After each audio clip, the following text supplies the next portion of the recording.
Welcome home to USA Global TV and Radio, a place where dreams take flight, with authentic storytelling, diverse perspectives and meaningful conversations, where global stories unite and bridges are built beyond all borders. Discover world-class education, entertainment, hope and inspiration. Together, we're building bridges worldwide. Subscribe to our channel, USA Global TV. Download our app, USA Global TV. Be our guest or join our team. Visit usaglobaltv.com. Thanks to our founder and executive producer, Dr. Jacqueline Kerbeck. Music score by Yeffy Tang from Cloud Road Music. Voiceover artist Mike Porter. Creative direction by Paul Garcia. USA Global TV and Radio. Your home for global connection. All rights reserved. This video and its contents are the exclusive property of USA Global TV and Radio. Unauthorized use, duplication or redistribution in any form is strictly prohibited.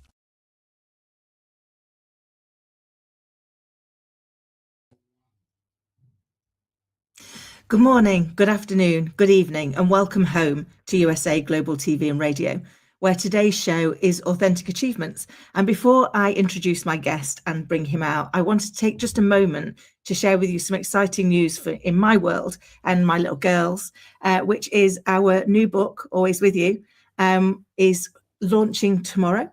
We're super excited and just had a lovely moment when I was chatting with Dr. Jacqueline to realise that actually it's available now for pre-order in both Amazon, Waterstones and Barnes & Noble. And we have been so grateful for all the support so far. It's a story designed to help any little ones that are dealing with loss or trauma or change to understand that love doesn't leave us, it just changes shape. And we're really hopeful that it will help as many little hearts as possible. But enough about me. And what we now would like to go into is actually our guest for the show. I'm super excited to be joined again by the fabulous Stephen Gaffney. But before we bring him out, let me tell you a little bit more about him.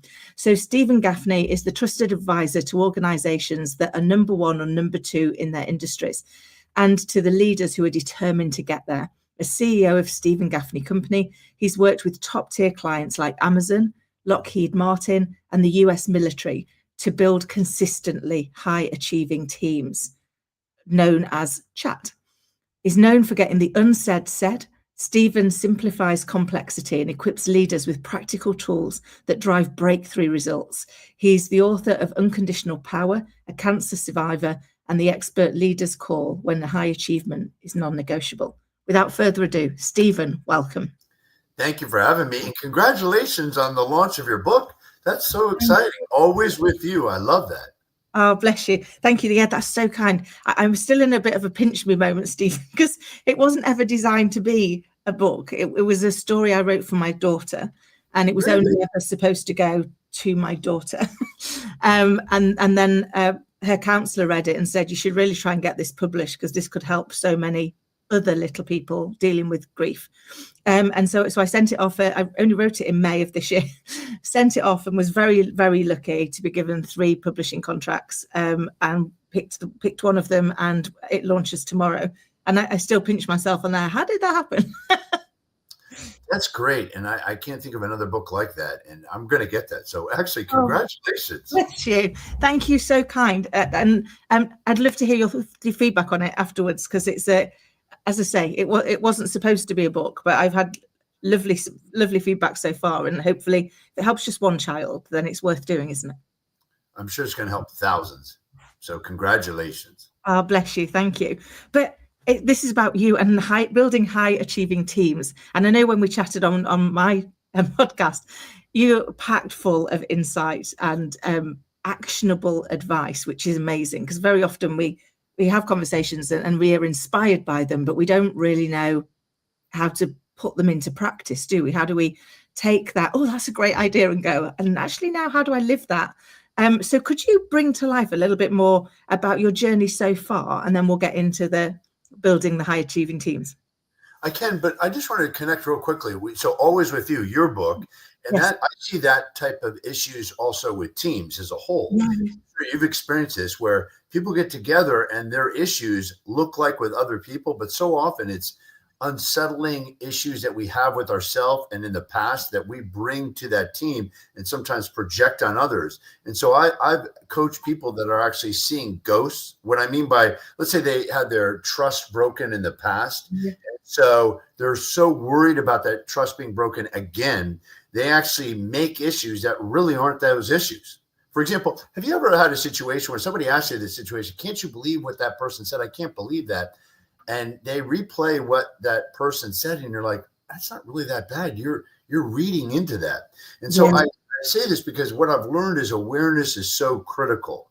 And that actually ties into even my journey. My journey is a lot of the work I do and teach as a result of learning for myself first, whether it's resolving issues, whether it's working with others, and all of that. I tested the strategies on myself because I needed it. And then I learned that it could be used with other people. So I congratulate you on your book. It's such an important concept and point, and actually it applies to every human being. And I see how that applies to teams as well. Oh, bless you. Thank you.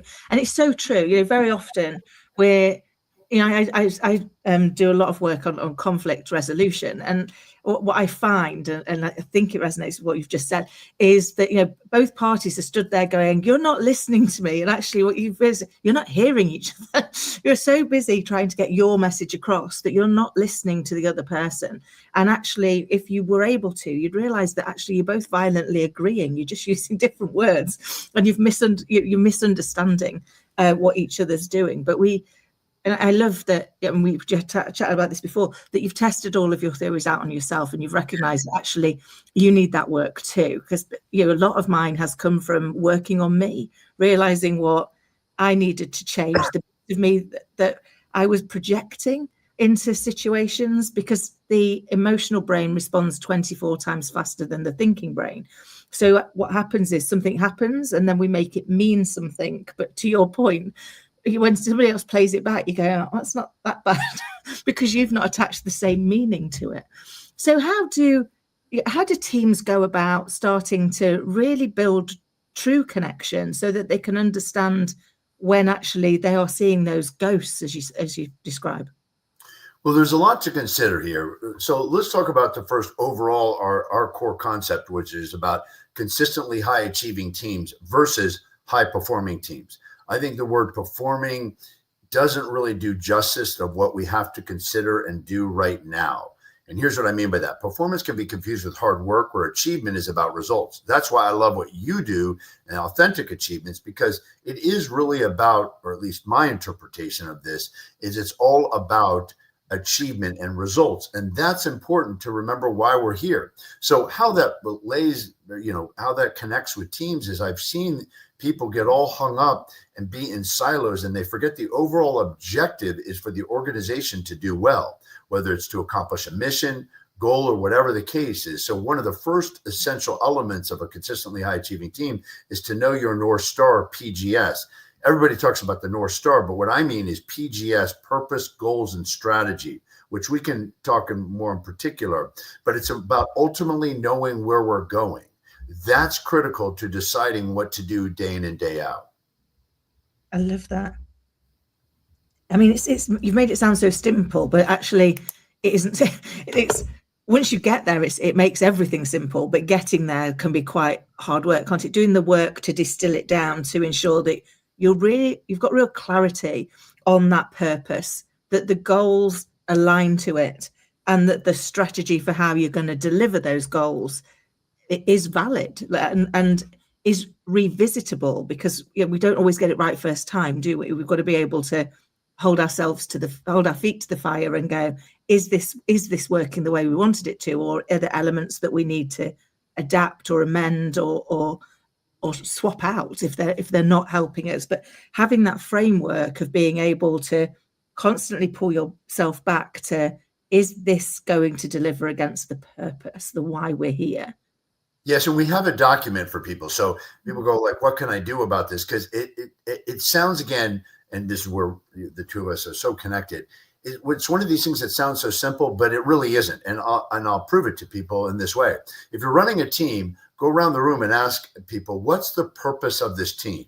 What are our central goals that we're all working towards? And brace yourself for that response. I remember I had a client of mine, he said, no, that's not an issue with our team. And I said, well, you may be right, but let's test it. Let's go around real quick around the participants in the room. And there were about 12 people, and ask, what's the purpose of this team? What are we trying to ultimately do? What are the unifying goals? And we got all these different answers. And he started to get irritated. And so I said, all right, time out. We need to take a break. And I pulled him aside. I said, all feedback is good feedback. You may not like it, but it's telling you what needs to happen. So the first step is to get clear where we're going. We have a document on this, and they're welcome to come. They can go to justbehonest.com, stephengaffney.com. It all will point to the same website. Go to the contact information and mention the show, and we'll send you the document of what you can circulate with your team and work on this, because there's a lot even more to unpack here, but it's ultimately about really being clear what we're doing. And I wouldn't assume that people are not clear, because I would say, having done this work for almost 30 years, I'm going to ballpark this. I would say 90% of the teams I've worked with, when we really dig deep, are not crystal clear of ultimately where they're going. Yeah. Oh, that's amazing. And it is a fabulous resource. So everybody listening, watching, honestly, take Stephen up on it, because you will be really glad that you did. It is so insightful. And you're right. We often assume that because we've told people that they've understood it. And, it always reminds me a little bit of playing Pictionary with my best friend. If I don't get it first time, she underlines it. And I'm like, no, you need to draw me something else. No, I don't understand it. And so, I've often said it in organizations, just because we keep saying it doesn't mean to say people are understanding it. We actually need to hear it back from them. Yes. To have them tell us what they think the purpose is, so that we can be clear. And it even ties into what you said earlier around conflict, because to your point, it's so fascinating how people really don't listen and really seek that feedback. And a great example of this is, take two people who are arguing, pull them both aside and say, do you feel like the other person's listening? And 100% of the time, they'll say no. And so people say, what do you do first? Well, the first step is to listen to them first, deeply listen to them, which we can talk about more, but in essence, about really getting where they're at. And one of the essential elements of a consistently high achieving team, another one of the 12, is to be them. And be them doesn't mean that we agree with them. It means understanding them so well we can actually be them, play them in a movie, represent them if we were a lawyer. It doesn't, again, mean that we agree with everything they're saying, but we get where they're at. And that's the first step to resolving all conflicts. Oh, Stephen, I love that. And this is why we are so aligned. It reminds me, one of the things I used to do when I was prepping for a meeting that I thought could be difficult is I'd first play the part of everybody else in the room. So I would, if I was them, if I were in their shoes, what's going on in their world right now? What's important to them? And how might what I've got to do land with those parts, just so that you had got better answers when you were in that space. But really putting yourself in that other person's shoes, suspending what you need for a moment is invaluable, isn't it? Because very often when we do that, we find a way to collaborate in a way that we wouldn't have been able to do before. But you've talked about deep listening, and I know it's something that you are expert at. How do you truly deep listen? So a really good way to do this is to ask a person on a scale from 1 to 10, how are we doing? How are we working together? How am I supporting you? Whatever area we want to look at. Say on a scale from 1 to 10, how are we doing on this, or how am I doing on this with you? And then when they give us a number, and sometimes people feel uncomfortable and they might say, oh, you're an 8 or a 9, and even though we know that it's not the case, then you could say, well, what would it take to make it a 15? But at least if they give you a number lower than, I'd say, 8, say to them, what would it take to make it a 10? So we go, on a scale from 1 to 10, how well are we working together? How well is our relationship? How well are we collaborating? And then whenever they give you the number, say first, what would it take to make it a 10? And then if they give you that exceptionally high number, what would it take to make it a 15? Yeah. And then really listen. And here's the thing I found about listening. As soon as somebody says something that we don't agree with or is factually wrong, we have this compelled we almost feel compelled to correct them in the moment. What I coach people to do is take a note and don't respond. Let them talk it all the way out. And then when they're done, repeat back what you're hearing them say. I don't mean word for word, but in essence, and then prove to them, I really get where you're coming from, which we can demonstrate. And then look at what they're saying and then start to deal with those issues. The reason why I say this is I've also found by working in the Intel area and with security and whatnot, that generally speaking, whatever somebody first tells you is the issue is almost never the real issue. So if we respond or debate with them, as soon as we don't like something, they're going to shut down. That's why we need to deeply listen to them in such a way as we really get what's going on. I'll say one more thing about this, and I know I'm going on about this, but I'm so passionate about it. Where people say, I can't, have you ever experienced where you seemingly can't make somebody happy? Like they'll say to you, I'd be happy if you do this. I'll be happy if you do that. And then you try to jump through hoops and do all these things, and they're seemingly still not happy. And so sometimes we might think to ourselves, you know what? I can't seem to make this person happy. I would contend that we haven't found out what would really make them happy. And that's why to deeply listen to them first and be them. Wow, I love that. And so I'm just smiling because I definitely get the jump through hoops. But what I really liked was that kind of like, give them the chance to play it all out, and take that moment, like you said, write a note and come back to it. Yeah. I think, it reminds me of was it called the 5 why theory, that says the first answer you get isn't going to be the correct answer. It's going to be the one that they think you're most likely to accept. And actually, when you get to you keep going, okay, so why is that interesting? How's that important to you?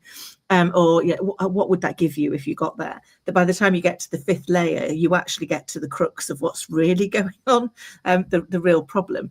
But like you say, it's giving them the space to talk all of that piece out. And I guess it's having the strength of mind to not need to immediately put your point across. And that it really are. It is, because as you say, we've almost all been brought up with this. Well, no, that's just wrong. So we need to tell you it's wrong because we need to stop you where you are. And I keep trying to say to my little girl, ask yourself the question first. What value is there going to be to me or to the other person of proving that they're wrong and you're right? Because if there's no value, there's no point. It reminds me in life how often you hear, do you want to be right or do you want to be happy? Yeah. So often people are arguing, it's like, who cares? I'll just kind of share this kind of comical story. There's a friend of mine that does this wine tasting and contest or whatever. I don't know much about wine, but I love participating because it's a lot of friends or whatever. So anyway, a good friend of mine, he helped his girlfriend at the time. And anyway, she won the contest.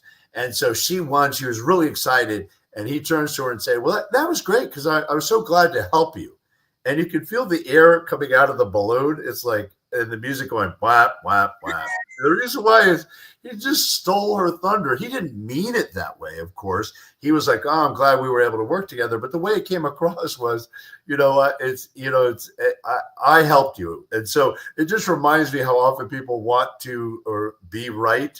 And really it's about helping the other person, but also not necessarily taking credit. And on a more kind of work-related situation, I always say to people, look, a job of a leader is to make others heroes. You make other people heroes. You got a rough idea, craft it, alter it. If you get a rough idea from other people, craft it, alter it, do something with it, and make it great. But then give the other person credit. Make other people the hero. Oh, I love that. And sorry, I was still smiling at the story because we can so easily do that, can't we? We do something really well and we make somebody feel really great, and then we take it all away with careless thought around how we're sharing it. And I love the whole piece around making other people heroes. For me, I've always been a big believer that any success that we have is as a result of the team. It's a result of all of us, not as a result of anything that I do. I hope I play my part in the team, because if not, we've got a problem. But actually, the team is it's about all of us. It's about everything that we do. But again, we're not always we're not always taught how to do that, are we? How to do that gracefully and graciously without making it sound almost contrived. Would that be fair? Well, true. And that just, reminds me, I was about to say trigger, but that would talk about something else we talked about in the past.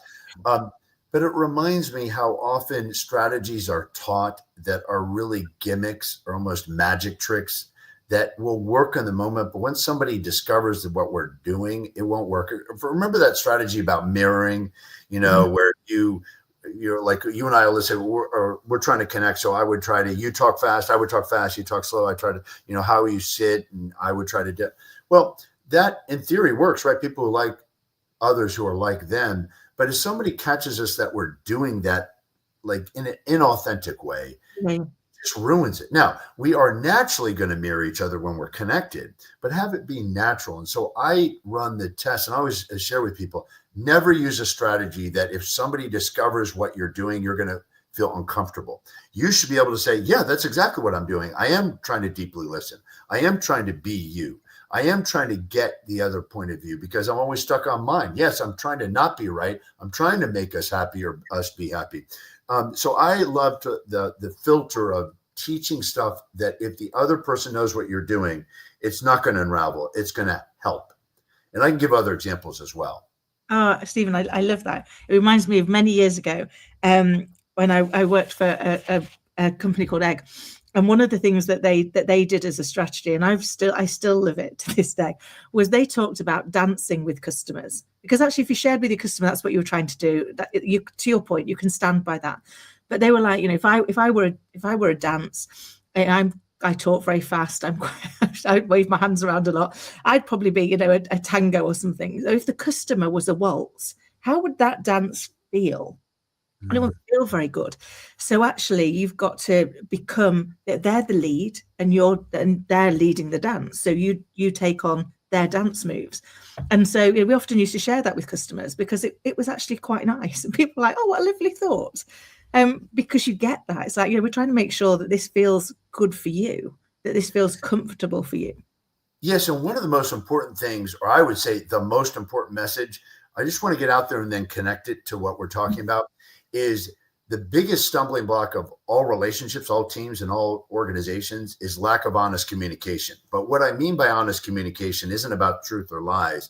That's not the real problem. The biggest problem is not what people say. It's actually what they don't say to each other. It's what they leave out. And the key is to get the unsaid said. So here, let me tie this into like what you were saying earlier with the 5 whys and what we're talking about now. Whenever we're feeling uncomfortable, just say that. So I'll give you an example around asking questions and just getting the unsaid said. I was working with a team, and we always do an analysis of the team with interviews and finding out the real issues. We found out that this leader was running a team that the team thought he doesn't trust us. And so I asked him when the data came back, when the report came back, why do you think that's the case? He goes, I don't really know. But one thing I'm seeing here is that people are responding negatively to me asking a lot of questions. And I said, well, that could be connected. And he said, yeah, that's true. And I said, so why are you asking those questions? Why are you asking so many questions? And he said, I just want to know. I want to learn. And I also want to challenge people. But it's not coming from I don't trust them. It's because I want to grow with them. And I want us to think outside the box. And I'm trying to learn from them. I said, well, why don't you say all that? So when we started the session, he led with that. He said, look, I understand that some of you may not trust me, and this may be connected to me asking a lot of questions, whatever the case may be. But let me just say this. The reason why I'm asking you these questions, and then he explained it. And then the issue went away. And guess what? He continued to be his authentic self. He asked a lot of questions, but now people understand the perspective. So whenever somebody's stumbling, it's just get the unsaid said. If you're trying to work with somebody and you're worried about them getting defensive, say that. I want to talk to you, but I don't know how to share this without it coming across wrong. In other words, continue to look at getting the unsaid said and getting others to get the unsaid said. Amazing. That is, it's so important, isn't it? Because context is king.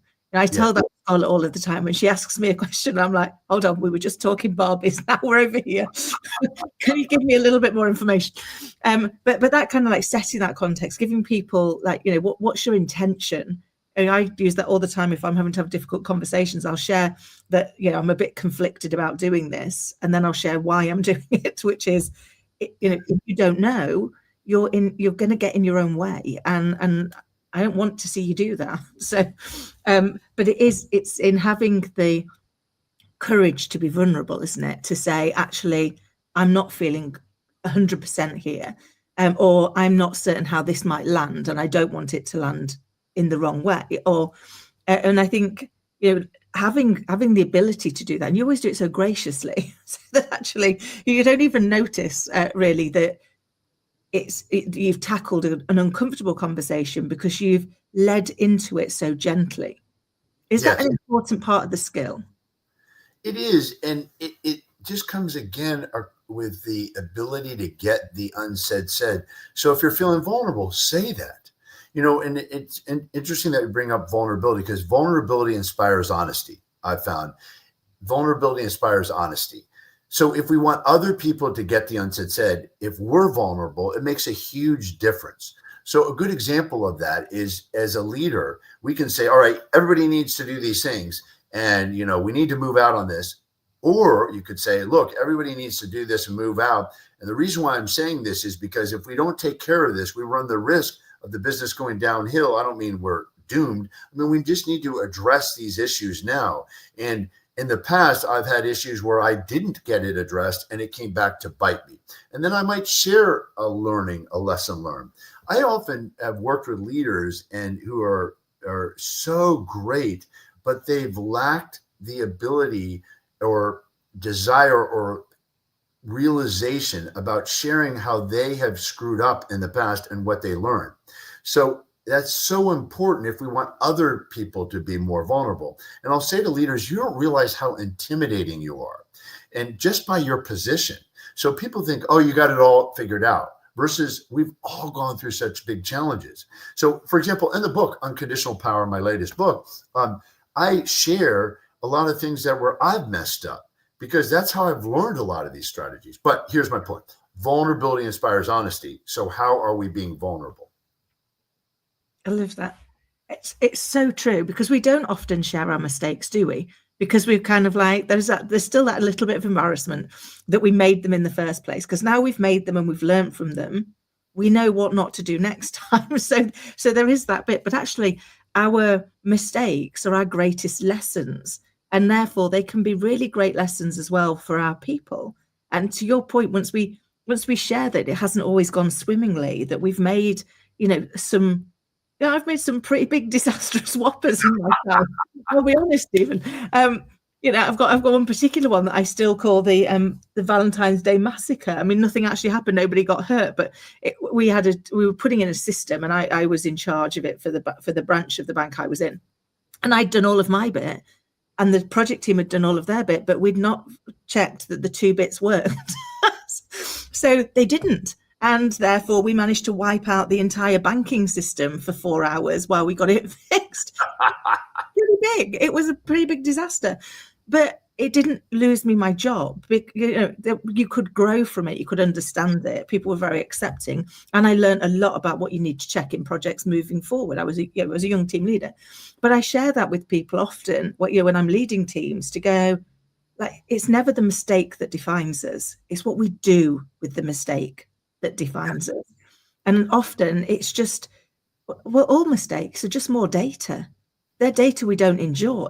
They are data that allows us to make a different decision. Would you say that's fair? Absolutely. In fact, another one of the 12 essential elements is the frozen principle, the ability to let it go. But letting it go doesn't mean we forget and we don't take the lessons learned. It actually means we grow from those lessons learned. It's like people who say, oh, fail fast. Well, it's fail fast and learn fast. And we grow. We all make mistakes. The question is, what do we do about it? I love watching a lot of Netflix shows. And I was watching a show recently, and there's a great line in there is, why do we have pencils? And that's because people make mistakes. We all make mistakes. The key is fail fast, learn fast. I love that. So it's so true. We do all make mistakes, don't we? And we do grow through them, as long as we I always think that we grow through what we go through, but only if we go through it and take the lesson, take the learning, because if not, we're just going to make the same mistakes again. And I think it's creating that environment, isn't it? That safe environment where people don't fear the failure. Yes. It doesn't say you're wanting to encourage failure. It's not like, let's all go out and see how many times we can fail. But if we fear the failure, we'll stop taking certain risks, won't we? Because we'll be too wedded to needing the security of it being right all the time. Yeah. And what I have found by coaching people to forgive and let go, again, forgiving doesn't mean forgetting. Or obviously growing from things. And why it's one of the 12 essential elements is because when people are stuck in the past, it's because they haven't really learned from the past.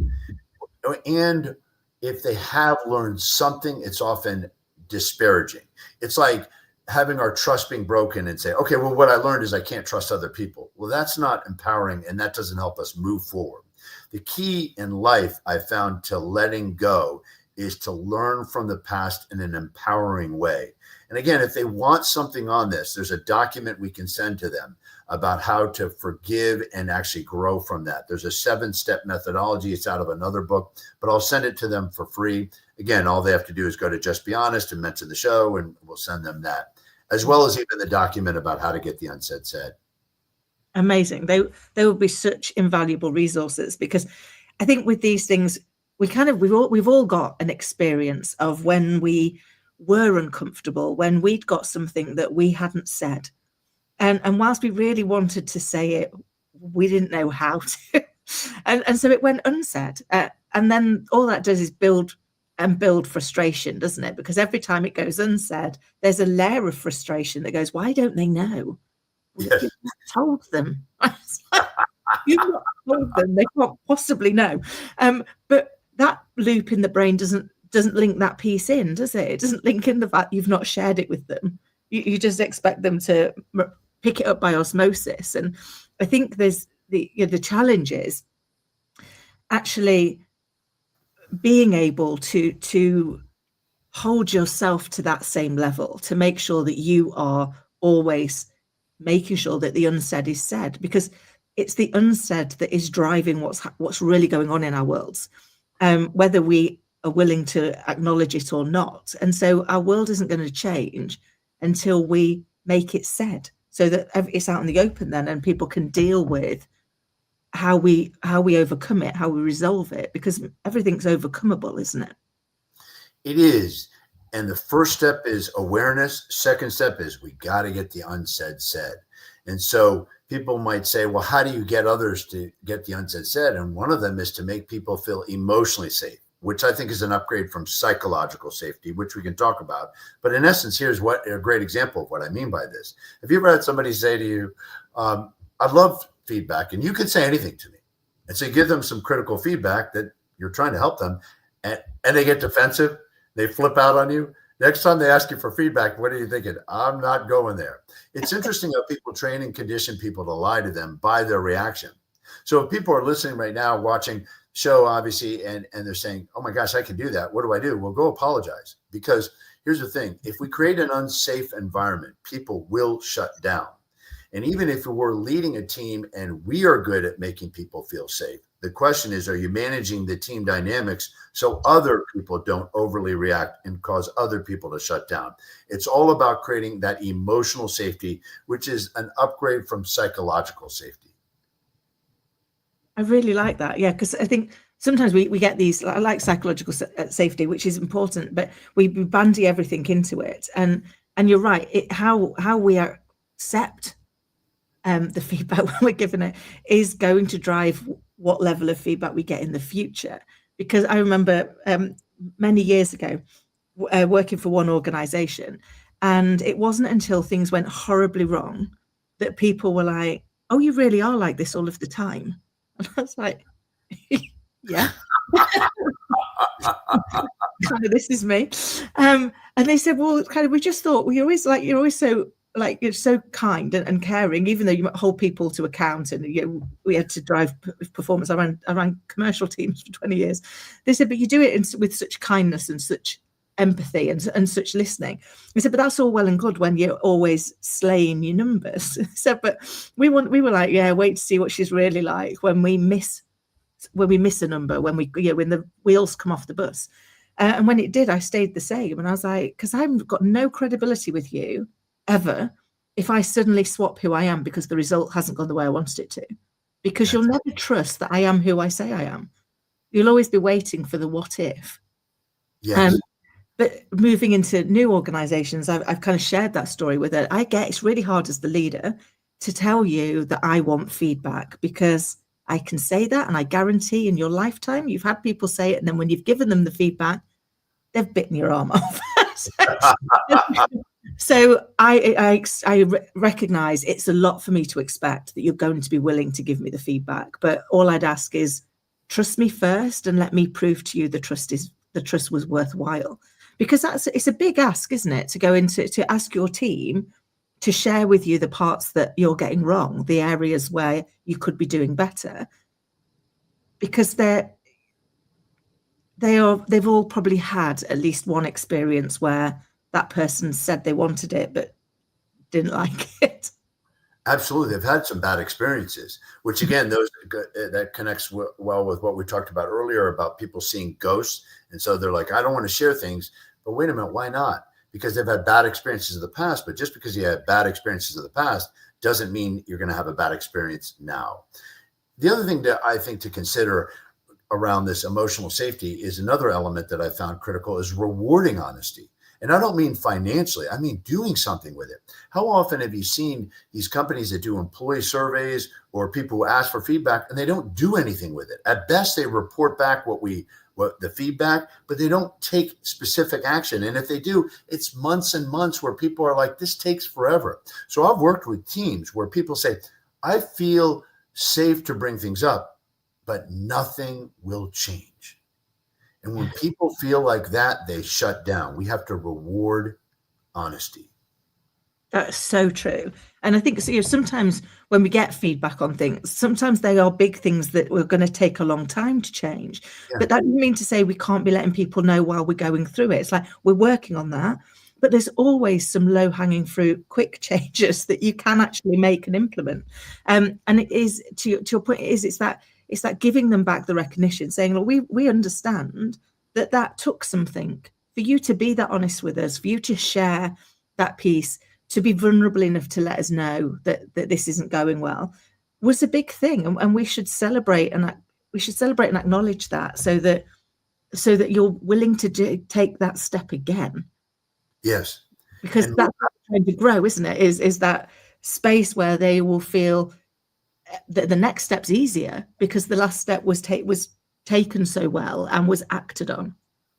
And that when I work with teams, and when we work with teams, we make sure at the end that there's specific action items they've agreed to do that they're going to do very quickly, not months down the road, but now. And that's really important, because how often have people attended a meeting and thought this is a waste of time because we keep having the same conversation over and over again. We're not taking action. We got to move out with speed.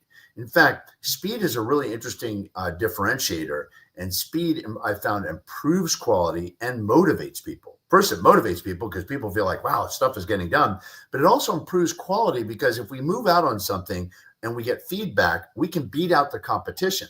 Some people are way too slow, but the big point is to take action as quickly as possible.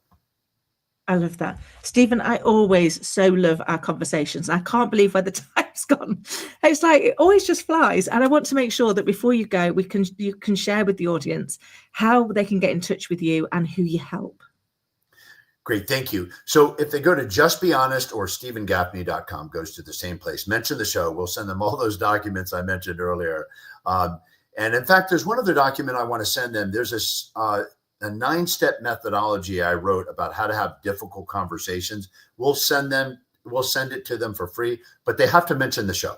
So if they mention the show and they mention these documents that they want, we'll send this to them for free. So if they go to justbehonest.com, and who we work with are any organizations that have teams. And in fact, now we have an online system called the Team Achievement Accelerator. It's called the Team Achievement Accelerator. If they go to Online, Team Achievement Online. They're actually, all these strategies are online and accessible to everyone in the world, aside from whether they work with us directly for an in-person session. So if they go to teamachievementonline.com, it'll take them right to there. But if they forget all that, they could just go to Just Be Honest. And if they just want a conversation, we'll help them in any way possible. Bless you. Stephen, it has been a delight, as it always is. I can't tell you how much I appreciate your time, your insight, and just the conversation is always such a joy. I'm looking forward to next time, but thank you for joining me. Thank you. And thank you for having me on the show. And I so love your questions. They really get to the heart of the matter. So thank you for allowing me to be on this. And most importantly, congratulations on your book. Bless you. Thank you so much. I look forward to our next conversation, Stephen. And to everybody listening and watching, I hope you found today's episode to be as insightful and inspiring as I have. And until next time, take care. Meet Lady Ella, a special ladybug who is trained by Grand Beetle on how to listen at an elevated level. After earning her gold wings, Mother Earth and Father Universe asked her to travel across the solar system, teaching life lessons to creatures to respect one another and to listen. Learn more about her travels in the book series, The Amazing Adventures of Lady Ella.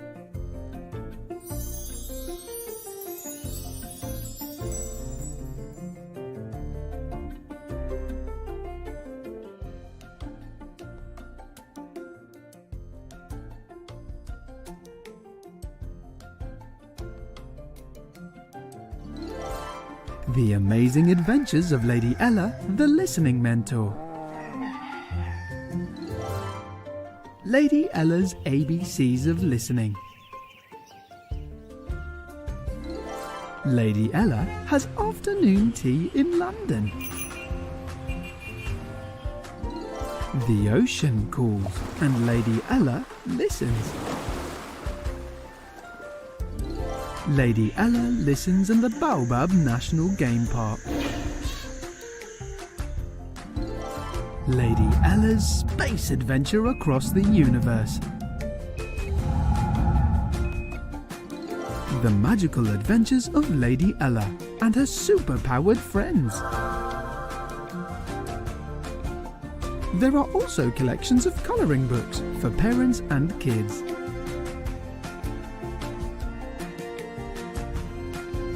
Providing world-class education, entertainment, hope and inspiration. Join our team of elevated listeners to teach children elevated listening skills. Lady Ella would like to teach you and your family how to listen at an elevated level. If you're interested in learning life lessons as well as how to communicate more effectively as a family, go to Amazon and order Lady Ella's books. They're all there just waiting for you.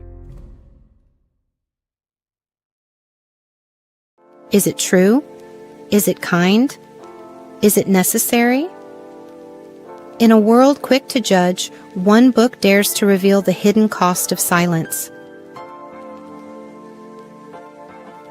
Discover Holy but Harmful, The Silent Sin of Judgment, How Hidden Judgments Destroy Relationships and Damage Lives by Dr. Jacqueline Kerbeck. The Amazon #1 bestseller that's transforming the way we understand ourselves and the way we see others. Pick up the companion workbook to uncover your own hidden judgments and learn how to break free from them. Available now on Amazon and at fine bookstores worldwide. Thank you, viewers and listeners of USA Global TV and Radio, for joining us today. We're honoured to have your time and attention as part of our global community. At USA Global TV and Radio, we believe in the power of authentic conversations, meaningful connections, and creating a world of possibilities together. Want to be part of something bigger? Join our team of elevated listeners at usaglobaltv.com, a space where your voice matters and your ability to listen transforms relationships. Stay connected with us across all our platforms for thought-provoking discussions, expert insights, and empowering stories. Subscribe to our channels at youtube.com/c/USA Global TV. Follow us on social media and explore the endless opportunities we're creating for growth, learning and inspiration. Together, we're not just broadcasting, we're building bridges and changing lives one conversation at a time. For inquiries, contact us at info@usaglobaltv.com. Music by Johnny Dyes. Produced by Executive Producer and Director Dr. Jacqueline Kerbeck. Voiceover by Mike Porter. Creative Direction by Paul Garcia. All rights reserved. Copyright 2025. Visit usaglobaltv.com to view our full terms and conditions.